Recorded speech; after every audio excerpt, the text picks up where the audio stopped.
This happened last October on a Saturday night, right before Halloween. Me and my friends decided to hit up this Halloween party at a guy's house that one of us knew from work. I didn't know the host personally, but he was cool with us crashing, and the place was packed when we got there. It was your typical Halloween vibe: pumpkins on the porch, fake cobwebs everywhere, loud music, people in all kinds of costumes. I wasn't really feeling it at first. I had on a lazy vampire costume, just some fake teeth and a cape, nothing crazy. My friends went all out though.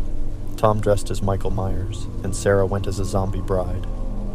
There were so many people in masks, I couldn't even tell who was who after a while. Anyway, we're there for about an hour, just drinking and talking in the kitchen, when this guy walks in. He's wearing a hospital gown and has these plastic handcuffs hanging off his wrists. His hair's all messy, and he's got dark circles under his eyes like he hasn't slept in days. At first, I thought it was a decent costume, kind of creepy but nothing special. The guy was acting weird though, like he wasn't talking to anyone, just standing in the corner, watching people. And not like in a shy guy at a party way, more like he was studying people. I tried not to think much of it, but Sarah leaned over to me and whispered that the guy was giving her the creeps. I was starting to feel it too. Then he starts walking through the party, bumping into people like he doesn't care. At one point, he grabbed this girl's arm, really hard, and she yanked it away. She gave him this look like, "What the hell?" but then just laughed it off, probably thinking it was all part of his act. But it felt off. A couple of hours pass, and this dude is still hanging around, but now he's getting in people's faces, making weird comments. One guy asked him what he was supposed to be, and the guy just stared at him for a solid 10 seconds before saying, "You wouldn't believe me if I told you." Then things started getting really messed up.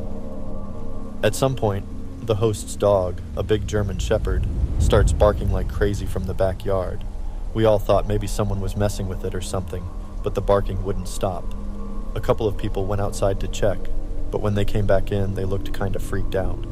They said they saw someone running through the yard, but it was too dark to see who it was. Then, not even 5 minutes later, all the power in the house cuts out. Music stops, lights go out, and suddenly we're all standing in pitch black darkness.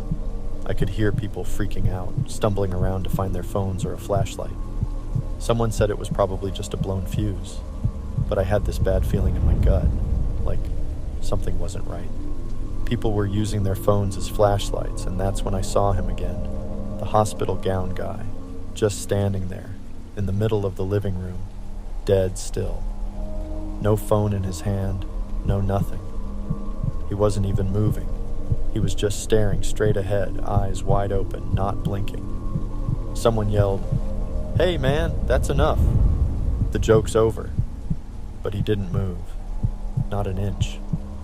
The host, he was this big guy, not someone you'd mess with, finally steps up and walks over to him, telling him to leave if he's going to keep acting like a creep. But the guy doesn't say a word. He just turns his head, slowly, to look at the host, then he starts laughing. Not a normal laugh, though. It was this deep, guttural sound, like he was forcing it out, but nothing about it felt funny. Next thing we know, the guy pulls out a freaking knife, a real one. It wasn't one of those plastic props people had. This thing was shining in the light of everyone's phones, and that's when the panic started. People were screaming, pushing each other to get out of the way. The host tried to grab him, but the guy was quick. He slashed at him, and the host stumbled back, holding his arm. That's when all hell broke loose. Everyone rushed for the doors, but it was a madhouse. People were pushing and shoving, trying to get out as fast as they could. I remember grabbing Sarah's hand and dragging her towards the kitchen, where there was a side door. We could still hear the dog barking like crazy outside, and in all the chaos, the guy was just walking after us like he had all the time in the world.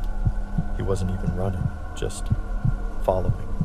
We managed to get out of the house and ran to the front yard, but we weren't safe yet.